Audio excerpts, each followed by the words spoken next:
Halo pemirsa, apa kabar Anda hari ini? Semoga selalu sehat di masa pandemi dan selalu bersemangat untuk menjalani aktivitas. Bagi pemirsa yang harus tetap bekerja di luar rumah, jangan lupa untuk selalu menggunakan masker. Hari ini program Berita Newspoint hadir menjumpai Anda bersama saya, Belinda Amanda. Selama 30 menit ke depan, Newspoint akan menyajikan berita terbaru seputar Universitas Brawijaya dan Malang Raya. Jangan kemana-mana, keep on our channel, Newspoint.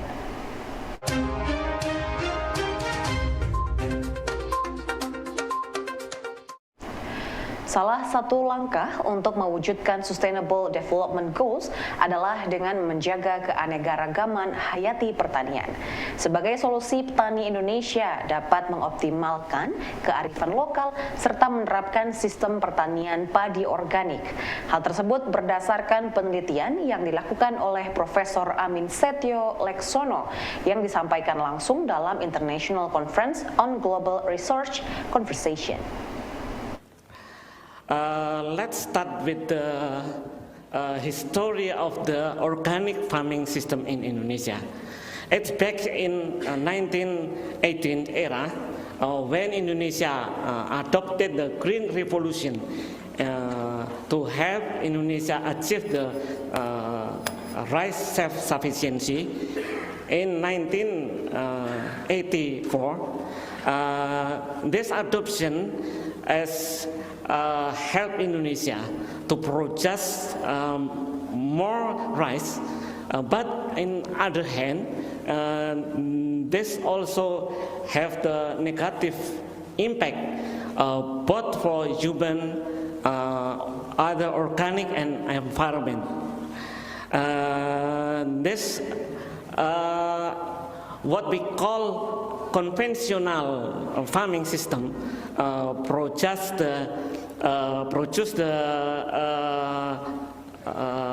pollution and other impact to environment. So the environment quality is gradually decreased. Pests and also disease attacking the rice farm, and then the people want to back to the nature. One aspect of the what we call back to nature practice is organic farming system. The organic farming system characterized by several characteristic, both for ecological characteristic and social and economical characteristic. Asosiasi Ilmu Administrasi Bisnis Indonesia atau AIABI merupakan asosiasi yang telah berdiri sejak tahun 2008 yang diikuti delegasi dari institusi pendidikan seluruh Indonesia. Kali ini salah satu agenda kongres tersebut adalah memilih ketua umum yang baru, Profesor Kusdi Raharjo selaku ketua umum AIABI berharap dengan pemilihan ketua yang baru ini mampu menjamin sustainability pengembangan asosiasi dan dapat merespon perubahan yang dipicu oleh disrupsi teknologi serta COVID-19. Saya review lagi tentang agenda kongres. Yang pertama itu seminar nasional diselenggarakan pada pagi hari dengan narasumber dari praktisi, yaitu Pak David Santoso. Yang kedua narasumber yang lain itu adalah akademisi, Pak Inggang Nuralam itu dari administrasi bisnis via UB, sedangkan Pak Anang itu dari administrasi bisnis Universitas Padjadjaran Bandung. Setelah itu dilanjutkan pada agenda kedua, yaitu kongres. Ya, kongres kita sudah seperti biasa, yaitu pertanggungjawaban pengurus yang sekarang dilanjutkan dengan pemilihan pengurus atau pembentukan pengurus untuk periode 2022-2026. Jadi itu. Dan itu acara diharapkan sudah bisa selesai pada pukul 21. Ya, jadi yang acara kongres setelah break isoma itu sampai paling lambat jam 21. Yang seminar itu esensinya yang akan dibahas itu adalah bagaimana para pelaku bisnis dan juga penanggung jawab program studi administrasi bisnis merespon perubahan atau dampak dari pandemi COVID-19 dan disrupsi teknologi. Karena dengan disrupsi teknologi diperparah dengan COVID, ini merubah model bisnis, merubah proses bisnis, dan itu harus direspon oleh program studi, sehingga program studi bagaimana menyiapkan membekali mahasiswanya ini untuk menjadi pelaku bisnis. Jadi ke sana. Nah, bagi pelaku bisnis tentu saja mau tidak mau juga harus merespon perubahan ini. Itulah yang akan dibahas pada seminar besok pagi. Sedangkan kalau yang agenda sore itu kongres, ya tentu saja fokusnya pada pertanggungjawaban dan juga pembentukan atau penyusunan pengurus 2022-2026. Kalau seperti kami misalkan saja di administrasi bisnis via UB, kami sudah melakukan beberapa kajian atau penelitian. Dari penelitian tim saya itu terungkap bahwa bisnis yang bisa survive, yang bisa bertahan, itu ternyata yang melakukan transformasi bisnisnya. Jadi mereka mau tidak mau harus melakukan transformasi bisnis, ya. Contoh sederhananya ini begini. Kalau dulu bisnis itu misalkan warung makan saja, itu hanya menyediakan, ya, atau menjual makanan atau menunya itu kepada pelanggan yang datang, kan tidak ada lagi pelanggan yang datang. Tentu saja ini harus melakukan perubahan. Ya, perubahannya apa? Perubahan dipicu oleh teknologi. Teknologinya tersedia. Ya, karena itu hampir semua responden yang menjadi subjek penelitian saya itu mengatakan, ya, bahwa mau tidak mau mereka harus menyesuaikan dengan perubahan yang terjadi ini.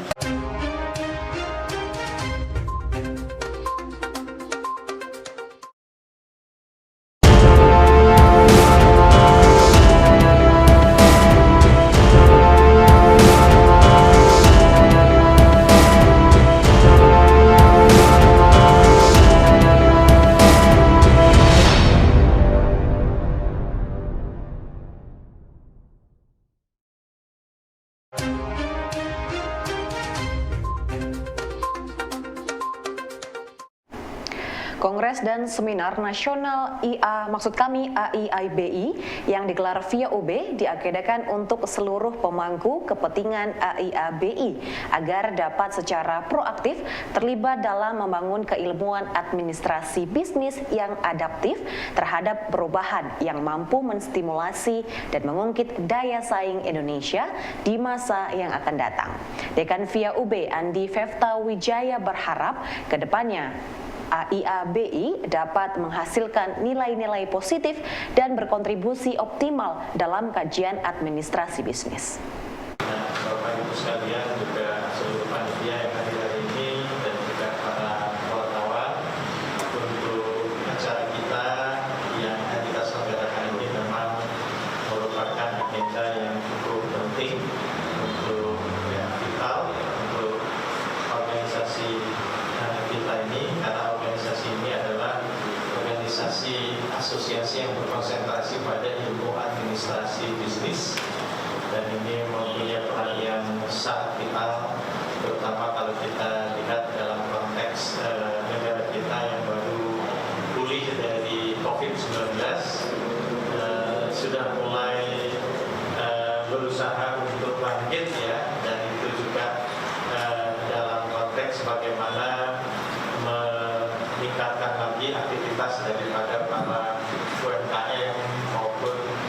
industri, baik yang kecil, menengah, dan besar. Nah, disinilah peran daripada ilmu administrasi bisnis secara konseptual maupun teknis dalam menularkan jiwa entrepreneur ya, konsep-konsep entrepreneurship yang sangat penting, sehingga diharapkan nanti ke depan ya ada satu perbaikan ya, dan itu juga kontribusi daripada keinginan. Nah, ilmu administrasi bisnis ini sudah cukup lama berkembang ya, dan alhamdulillah di kita ini merupakan ilmu yang tertua. Jadi ilmu ini lebih tua dari fakultas ini. Jadi ilmu ini lahir dulu, ilmu administrasi bisnis dulu masih namanya ilmu administrasi niaga. Ya, itu lahir dulu. Ya, ilmu administrasi niaga ini sebelum fakultas ini ada, bahkan sebelum universitas ini ada. Jadi sudah cukup lama ya ilmu ini berkembang, dan alhamdulillah VIA menjadi barometer untuk Indonesia, dan bersama-sama perguruan tinggi lainnya mengembangkan ilmu ini. Dan kita sendiri di fakultas ini, ilmu ini juga berada di fakultas ilmu administrasi, jadi fakultas yang tertua gitu ya, di bidang ilmu administrasi. Bahkan beberapa yang lain seperti UI baru menjadi fakultas beberapa tahun ini, fakultas ilmu administrasi. Jadi baru beberapa tahun ini mengikuti kita gitu ya. Nah, ini Bapak Ibu sekalian, pentingnya, urgensinya pertemuan kita, para pakar dari seluruh Indonesia akan hadir 200 lebih, yang memang semua adalah para guru besar, doktor yang kompeten di bidang ini. Ini cermin daripada para konseptual ya, yang ada di Indonesia, dan insya Allah akan berkontribusi pada pengembangan situasi ekonomi maupun bisnis maupun aspek-aspek sosial ya, kemasyarakatan yang nanti diharapkan bisa berperan besar pada tahun. Nah, ini Bapak Ibu sekalian, para wartawan yang hadir hari ini, insya Allah forum ini juga cukup penting dan urgent, sehingga nanti akan meletakkan landasan dasar ya langkah kita dalam beberapa tahun ke depan, karena setelah COVID ini ada perubahan perilaku ya, ada perubahan cara berinteraksi, ada perubahan cara berkomunikasi, sehingga tata kelola yang tadi disebutkan banyak oleh Prof. Rusdi tadi itu menjadi hal yang perlu dilihat bentuknya gitu ya. Jadi apa bentuk tata kelola yang paling memungkinkan untuk kita lakukan ketika tata hubungan komunikasi dan jaringan ini sudah berubah karena situasi COVID ini. Pemirsa, pengolahan sampah merupakan isu lingkungan yang belum terselesaikan sampai sekarang. Hal ini mendorong sejumlah anak muda di lingkungan Malang untuk membentuk sebuah kelompok yang tergabung dalam Illiterless Talk. Fadil selaku ketua pelaksana iTalk pun menyampaikan agenda dari iTalk sendiri adalah memaksimalkan mungkin mengelola sampah-sampah dengan ekonomi sirkular. Oke, jadi acara ini merupakan sebuah event yang merupakan rancangan dari anak ilmu komunikasi Universitas Muhammadiyah Malang yang saat ini sedang mengerjakan praktikum public relation atau PR di semester ini.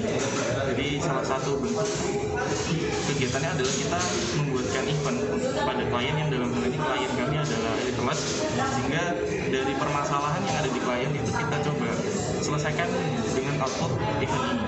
Kalau kita lihat dengan temanya yang ekonomi sirkular, kenapa sih ekonomi sirkular ini harus atau perlu dilangsungkan? Karena ternyata menurut data dari TPA ya, ada sekitar 488 ton sampah setiap harinya, dan dari 488 ton itu hanya 7,21% yang bisa diolah. Artinya timbunan sampah kita, terutama di Kota Malang, itu sangat-sangat meningkat setiap harinya. Oleh karenanya sampah-sampah ini harus kita tanda kutip kita cut semaksimal mungkin, yaitu dari ekonomi sirkular. Ekonomi sirkular ini bisa diperankan masing-masing individu, mulai dari pemilahan sampah plastik, kemudian pemilahan bekas-bekas botol ataupun bekas-bekas kosmetik, sehingga sampah-sampah yang masuk ke TPA terpilah dan bisa terurai dengan sempurna. Kita itu bisa lebih peka terhadap isu lingkungan. Kenapa? Karena secara tidak langsung sampah-sampah yang ada di TPA atau gunungan sampah yang sering kita lihat, kalau kita cari sampah kita, itu pasti ada di situ. Kemudian targetnya adalah sebagai generasi muda, kita harus bisa dan paham tentang bagaimana ekonomi sirkular bisa mempengaruhi masa depan lingkungan kita. Karena jika hanya mengandalkan ekonomi linear, maka kemungkinan ya sampah-sampah seperti di TPA Supiturang itu akan terjadi lagi dan TPA hanya akan berpindah. TPA Supiturang Kota Malang terancam tutup 3 hingga 4 tahun ke depan apabila tidak ada perubahan dalam manajemen sampah yang berkelanjutan. Jika TPA tidak lagi mampu menampung sampah, mau dikemanakan sampah kita? Pendekatan ekonomi linear yang terbukti eksploitatif terhadap alam harus segera dialihkan dengan maksud kami ke ekonomi sirkular agar pemanfaatan suatu barang dapat digunakan secara maksimal dan intens. Paling gede adalah saat ini sedang kita alami ini adalah krisis iklim kita bilangnya, dan salah satu yang menyumbang dari semakin parahnya krisis iklim adalah sampah. Kalau ditarik lagi ke bawah, isunya adalah sekarang TPA katanya Mas Edi, kalau misalkan tidak ada perubahan di manajemen sampah yang berkelanjutan 3-4 tahun sudah tutup. Terus sampah kita mau ditaruh kemana? Gitu kan ya. Terus kemudian kalau ditarik lagi ke skala yang lebih lokal dan lebih personalized, bahwa prinsip atau approach ekonomi linear itu terbukti sangat eksploitatif terhadap alam, sangat berkontribusi, sampah yang luar biasa banyaknya. Nah, yang mau saya sampaikan adalah perubahan besar itu sebenarnya adalah akumulasi dari tindakan-tindakan kecil yang diamini oleh seluruh umat di bumi ini gitu ya. Jadi yuk mulai dari sekarang kita lakukan tindakan kecil ini bersama supaya kita bisa membuat perubahan besar bagi kota kita tersayang, Kota Malang. Terima kasih.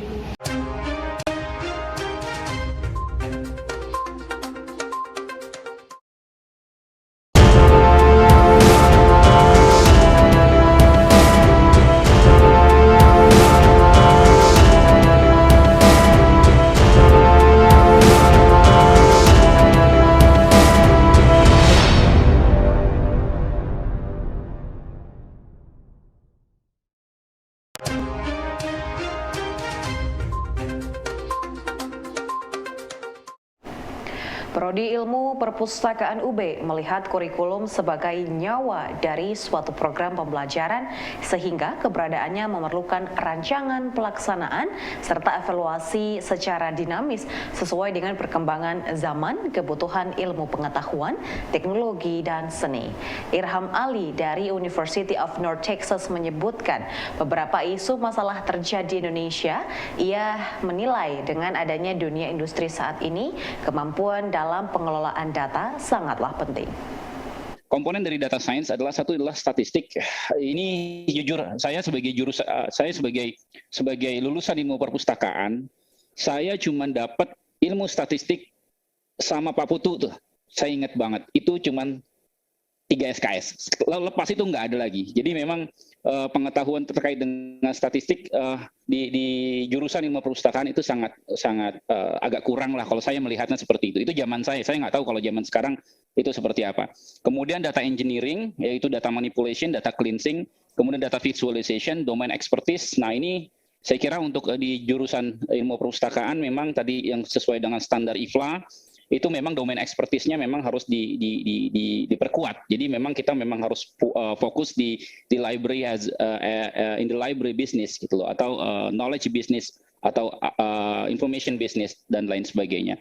Dan kemudian advanced computing, saya kira ini kalau untuk di jurusan ilmu perpustakaan nggak terlalu perlu, artinya cukup diperkenalkan saja tapi nggak terlalu harus deep seperti kami di sini harus bermain dengan hal-hal seperti ini. Bilang terkait dengan dunia usaha, dunia industri, saat ini kemampuan pengelolaan data itu menjadi sangat penting. Dan saya kira di UB, saya berdasarkan data yang diberikan ke saya lihat beberapa mata kuliah yang sangat berkaitan erat sehingga bisa dimasukkan tools pengenalan terkait dengan data science, yaitu antara lain information governance, bibliometrics, data analytics, data and information analytics, data and information analysis practicum, seminar on contemporary curation and preservation information media. Karena apa? Nanti ini akan menjadi sebuah fenomena baru, yaitu data driven policy. Jadi di kemudian hari mudah-mudahan lulusan UB bisa mempromosikan yang namanya data driven policy untuk pengambilan kebijakan. Indonesia tidak kekurangan inovasi, melainkan kekurangan regulasi untuk bisa meletakkan iptek dalam pengembangan industrialisasi. Oleh karenanya, Indonesia harus merancang sebuah sistem perundang-undangan demi menguatkan ketahanan iptek.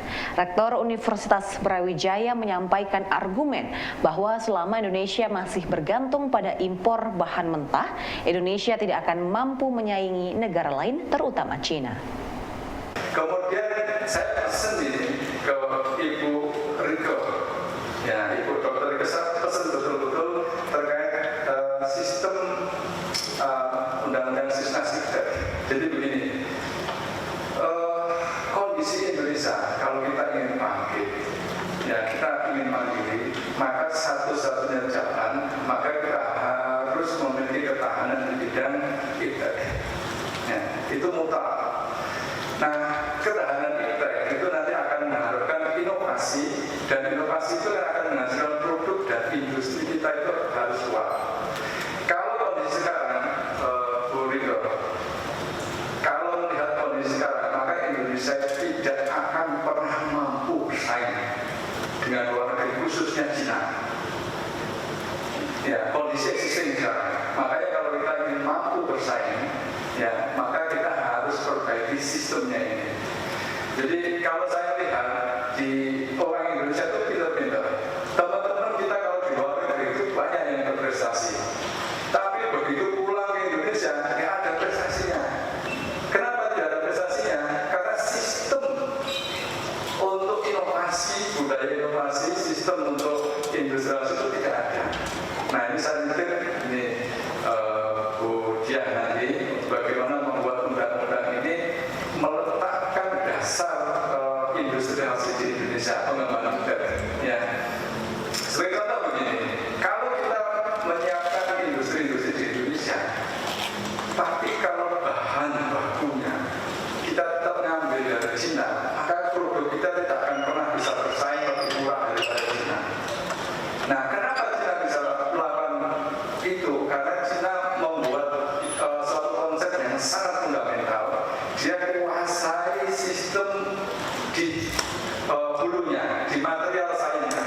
Pengembangan material itu dibuat di Cina, dan dia membuat cluster hub antar satu unit produksi dengan produksi yang lain, khususnya di bidang material sains, di bidang yang sangat dasar. Kalau itu kita nggak kuasai, maka produk dasarnya, bahan bakunya, kita akan terus impor dari Cina.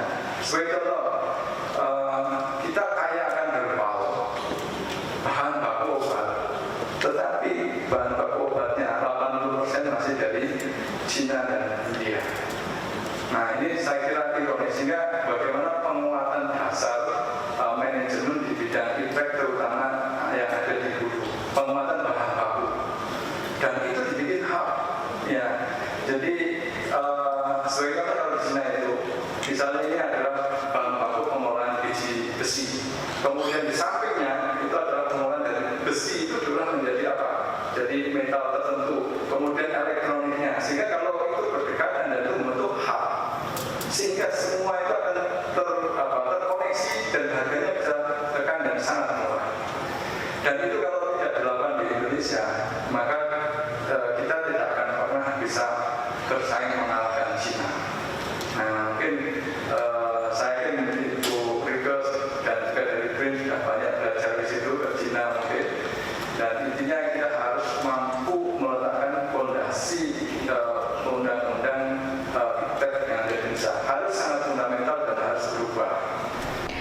Undang-Undang Nomor 11 Tahun 2019 tentang Sistem Nasional Ilmu Pengetahuan dan Teknologi pada pasal 5A berbunyi ilmu pengetahuan dan teknologi berperan menjadi landasan dalam perencanaan pembangunan nasional di segala bidang kehidupan yang berpedoman pada haluan ideologi Pancasila. Oleh karenanya, kebijakan pembangunan di segala bidang harus berbasis riset dan inovasi.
Implementasi Pancasila.